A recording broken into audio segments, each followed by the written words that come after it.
Hey everyone, and welcome back for another deep dive.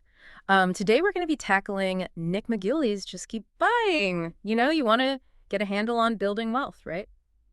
Yeah. Well, this book is packed with strategies that use like real data, not just like financial fairy tales. Yeah, for sure. And get this, it's gotten praise from like big names like Morgan Housel, the guy who wrote The Psychology of Money, Yeah. and Christine Benz from Morningstar.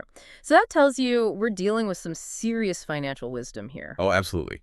I think what struck me is how this book really cuts through all the noise and just focuses on what truly moves the needle when it comes to building wealth. Okay, so let's dive right in. The heart of Just Keep Buying, just like the title says, it's about consistency. Maggiulli argues that steady investing over time, Right. no matter how the market is doing, is the real key to building wealth. It's not about timing the market or finding some like secret formula. It's about discipline and playing the long game. Yeah. And to illustrate that point, he shares a pretty incredible story about his grandfather. He had a gambling problem. Oh, wow. But guess what? He still managed to build a sizable nest egg simply by consistently investing. Wow. That's the power of just like forming good habits, even in the face of personal challenges. That's an amazing story. It reminds me of when I was just starting out in my career. I was so obsessed with like optimizing my investments, tweaking my portfolio every other day and agonizing over every tiny percentage point. Right. I was convinced I could outsmart the market. Yeah, I think a lot of us fall into that trap early on. We get so caught up in the investment side that we forget about the bigger picture. Exactly. I was so fixated on maximizing returns that I completely ignored the two other crucial factors, my income and spending. I'd spend hours poring over spreadsheets, but wouldn't hesitate to blow $100 on a fancy dinner with colleagues. It was like trying to build a skyscraper on a foundation of sand. Yeah, and that's where Maggiulli's Save-Invest continuum comes in. He argues that when you're first starting, saving should be your top priority. Investing becomes more important as your savings grow, and you've got a bigger base to work with. He even provides a simple calculation to help you figure out where you stand on that continuum based on your expected savings and investment income. That continuum concept is so powerful. I wish I'd known about it back then. Speaking of things I wish I'd known earlier, let's talk about what Maggiulli calls the biggest lie in personal finance. This one really hits home for a lot of people. He tackles the popular idea that anyone can achieve financial freedom just by cutting back on their spending, that whole latte factor myth. Right, like if you just stopped buying avocado toast, you'd magically become a millionaire. Exactly. And Maggiulli uses hard data from the Consumer Expenditure Survey to debunk this myth. He shows how your income level plays a huge role in your ability to save. It's not about shaming people for their spending habits. It's about recognizing the systemic factors that influence our financial lives. So simply telling people to spend less without addressing the income side of the equation is pretty short-sighted, wouldn't you say? Absolutely. Maggiulli even goes deeper, highlighting the research on the poverty trap and how limited income can actually make it harder to access higher-paying opportunities. He also throws in a hilarious anecdote about a former coworker, Dennis, who was so obsessed with saving that he tried to game the Uber app to avoid surge pricing. Oh, wow. It backfired spectacularly. Oh man, that Dennis story sounds like something straight out of a sitcom. But jokes aside, Maggiulli makes a crucial point.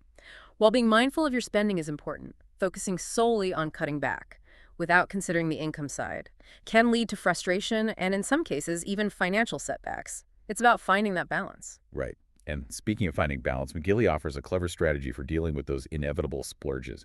He calls it the 2X rule. Ooh, tell me more. So what is this 2X rule all about? It sounds intriguing. It's pretty simple, actually. Whenever you're about to make a non-essential purchase, something you want but don't necessarily need, you invest double that amount. So let's say I'm eyeing a new pair of shoes for like $100. With this rule, I'd have to invest $200 before I could buy them. Exactly. It's a way to build a bit of friction into your spending habits and make you think twice about those impulse buys. Hmm. If you're still willing to invest double the amount, then maybe those shoes really are worth it to you. And hey, you're boosting your investments in the process. I love that. It's like a built-in accountability system. But let's be realistic. As our incomes grow, a bit of lifestyle creep is kind of inevitable, right? We all want to enjoy the fruits of our labor. Does Maggiulli address this? He does. He doesn't demonize lifestyle creep. In fact, he acknowledges that it's perfectly normal, even enjoyable to a certain extent. But he offers a rule of thumb to keep it in check, the 50% rule. Okay, lay it on me. What's the 50% rule? It basically states that if you consistently spend more than half of your future raises, you'll likely end up pushing back your retirement date.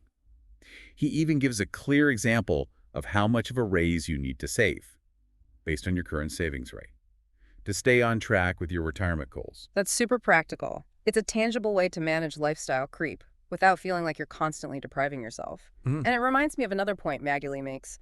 Debt isn't always the monster it's made out to be. Right. We're often told to avoid debt at all costs. But Maggiulli argues that it can actually be a useful tool when used strategically. So it's not about living a debt-free life, but about understanding the different types of debt Yeah. and using them to your advantage. Exactly. For example, a fixed-rate mortgage can help you reduce risk by locking in your monthly payments. And sometimes debt can generate returns that exceed the borrowing costs, like with a well-calculated student loan or a business loan. Speaking of student loans, Maggiulli tackles the college conundrum head-on, helping us figure out whether taking on debt for education is actually worth it. He offers a straightforward equation to calculate the present value of a degree based on the potential increase in lifetime earnings and the income lost while studying. He even walks through an example using an MBA, making it super clear how to apply this calculation to your own situation. That's a game changer. It takes the emotion out of a decision that's often loaded with pressure and helps you approach it from a more objective, data-driven perspective. Of course, Maggiulli doesn't shy away from the potential downsides of debt either. He acknowledges that high-interest credit card debt can have a real impact on your mental and physical health. And he emphasizes that personal aversion to debt is completely valid, even if it means passing up some potential financial gains. It all comes down to individual preferences and knowing your own risk tolerance.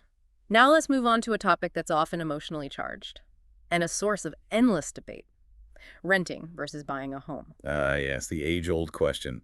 Maggiulli dives right into this debate, acknowledging the societal pressure to own a home, even when it might not make the most financial sense. It's like buying a home is seen as a rite of passage into adulthood, regardless of whether it aligns with your individual goals and circumstances. Right.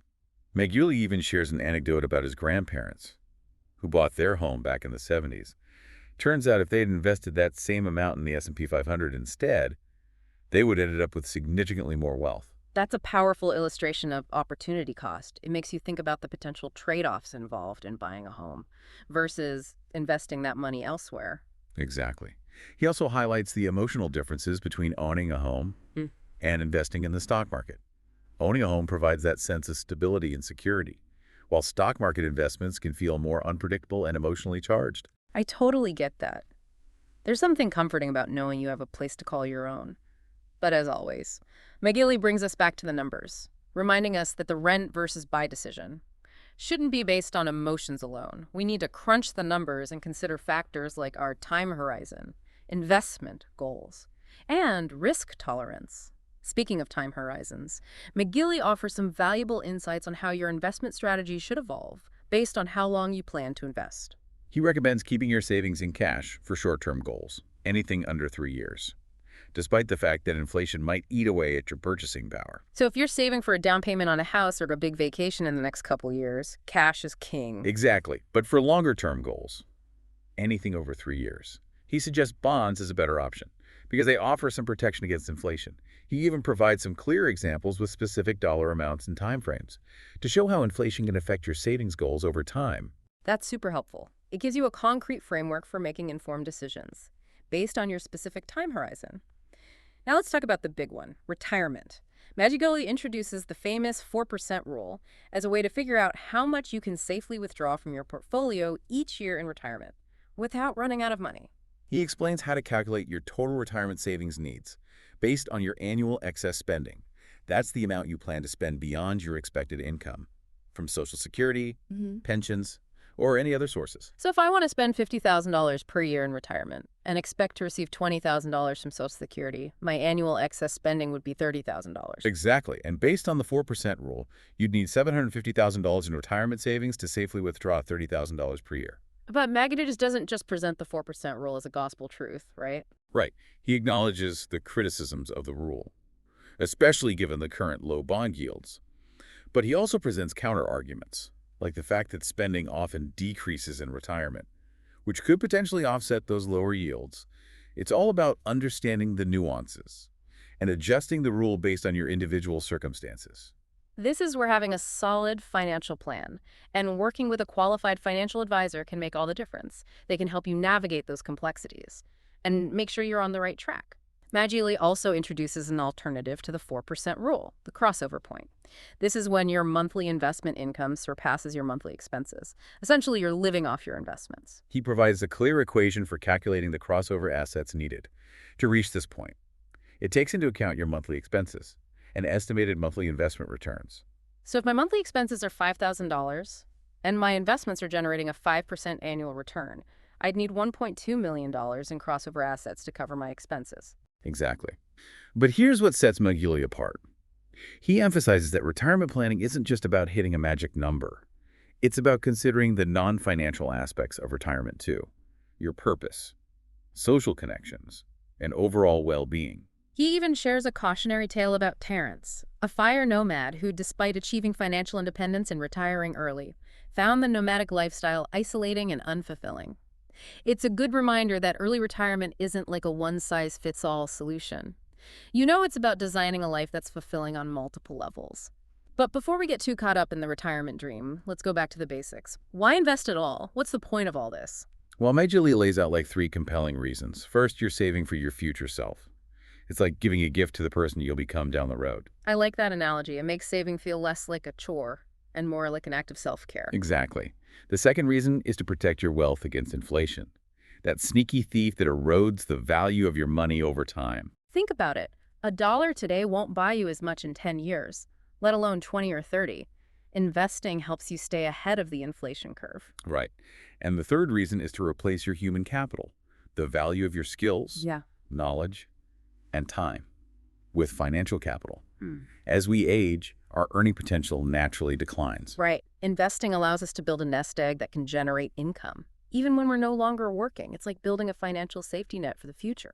Yeah, and Maggiulli even offers a method for calculating the present value of your future earnings, which really highlights the importance of investing early to compensate for that decline in human capital over time. This is powerful stuff. It really underscores the long-term impact of our investment decisions. Okay, so we've covered the why of investing. Now let's talk about the what. What are we actually putting our money into? Well, Maggiulli gives us a great overview of like different asset classes, from stocks and bonds to real estate, REITs, and even more niche investments like farmland, small businesses, and royalties. Wow, it's like a buffet of investment options. There's something for everyone. He breaks down each asset class, highlighting the pros and cons.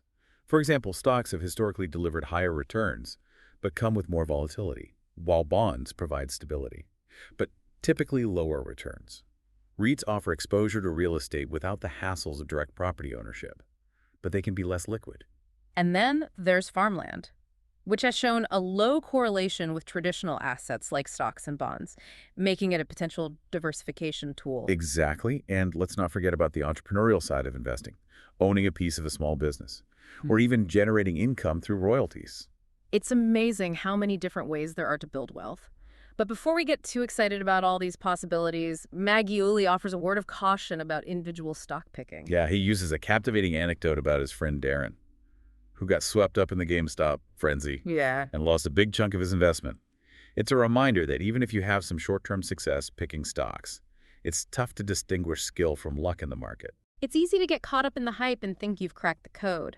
But the reality is that consistently picking winning stocks is incredibly difficult, even for professionals. Exactly, and this brings us back to Maggiulli's core message. Just keep buying. Consistently investing in a diversified portfolio, rather than chasing the latest hot stock, is the most reliable path to building long-term wealth. And this ties into another important principle. The sooner you start investing, the better. Maggiulli dedicates an entire chapter to the idea that sooner is better than later. He explains that because most markets tend to go up over the long run, waiting to invest usually means you'll end up paying higher prices and missing out on potential gains. It's like trying to catch a train that's already moving. The longer you wait, the harder it is to jump on board. Maggiulli even provides data comparing the performance of lump sum investing, or buy now, to averaging and over time. The results are pretty clear. Buy now typically outperforms, particularly over rolling 12-month periods. But I imagine that can feel pretty risky, especially for new investors. Absolutely. It's all about finding a balance between risk and return. Maggiulli suggests that one way to mitigate the risk of lump sum investing is to invest in a more conservative portfolio, like the classic 60/40 stocks bonds allocation. So it's about taking a calculated approach and aligning your investment strategy with your risk tolerance. Speaking of risk, let's talk about those dreaded market dips. They're inevitable, but how should we approach them? Well, Maggiulli encourages us to reframe our thinking about market downturns and see them as opportunities rather than threats.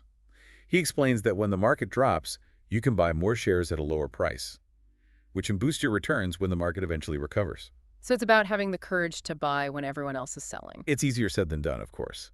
But Maggiulli makes a compelling case for why those dips can be the perfect time to scoop up some bargains. He even shares a personal anecdote about observing a flower vendor still operating during the COVID-19 crash. It was a reminder that even amidst chaos and uncertainty, life and the market go on, and that resilience can be incredibly inspiring. But eventually, there comes a time when we need to sell some of our investments. Maggiulli dives into the art of selling, which often gets overlooked in the excitement of buying. Right, he outlines 3 valid reasons to consider selling: rebalancing your portfolio, Yeah. exiting concentrated or losing positions, and meeting specific financial needs, like retirement expenses or a major purchase. So it's not about holding on to everything forever, but rather about having a strategy and knowing when it makes sense to let go. Exactly. Maggiulli encourages a deliberate approach to selling, setting predetermined conditions, rather than reacting emotionally to market swings. He advocates for a buy quickly, sell slowly strategy to maximize returns and minimize those pesky tax consequences. Speaking of taxes, they play a huge role in our overall investment strategy. Yeah. Maggiulli delves into tax-smart investing, explaining the differences between traditional and Roth 401k accounts. Yeah, he walks us through the key factors to consider when choosing between these accounts, like your current and expected future tax brackets, as well as your investment time horizon. It's all about making informed decisions that minimize your tax burden and maximize your after-tax returns. So it's not just about how much you make, it's about how much you keep after Uncle Sam takes his share. Smart tax planning can have a huge impact on your long-term wealth. Now let's shift gears and talk about something that often gets lost in the pursuit of financial success: the relativity of wealth. What does it really mean to be rich? That's a great question. Maggiulli challenges the idea that there's like a fixed definition of wealth. He points out that it's a subjective and ever-changing concept. He shares the story of Jack Whitaker, a lottery winner who became a millionaire overnight, but ended up losing it all. It's a stark reminder that even having a lot of money doesn't guarantee happiness or fulfillment. Exactly. And think about it. You might feel rich compared to your past self. But as your circumstances change and your goals evolve, your perception of wealth will likely shift too. He even brings up Lloyd Blankfein, the former CEO of Goldman Sachs, who said he didn't feel that rich despite his massive wealth. It just goes to show that even those at the very top of the financial ladder might not see themselves as wealthy. It's all relative. And this brings us to Maggiulli's ultimate message. Time is the most valuable asset we have. Unlike money, which can be earned and lost, time is finite and irreplaceable. He uses the inspiring story of Dashrath Manji, the mountain man, who spent 22 years carving a path through a mountain to shorten his village's travel time. It's a testament to the power of perseverance and the transformative potential that lies within each of us when we choose to invest our time wisely. And speaking of investing time wisely, I'm reminded of a financial goal I set for myself a while back. I wanted to hit a certain net worth by a specific age, but I fell short. It happens to the best of us. Sometimes we set ambitious goals that don't quite align with the reality of our lives. Looking back, I realized that I was so focused on the money that I neglected other important aspects of my life, like career development and personal growth. It's a valuable lesson to learn that while financial goals are important, they shouldn't come at the expense of other things that bring us meaning and fulfillment. It's about finding that balance. So as we wrap up this deep dive into Just Keep Buying, we hope you've gained some valuable insights and are feeling inspired to take control of your financial future. Remember, building wealth is a journey, not a destination. It requires a long-term perspective, consistent effort, and an understanding of the true value of time. And as Maggiulli so eloquently asks, how will you spend your most valuable asset today? It's a call to action to be intentional with our time, make informed financial decisions, and create a life that's both financially secure and personally fulfilling. Thank you for joining us on this deep dive. Until next time, keep exploring, keep learning, and keep investing in yourself.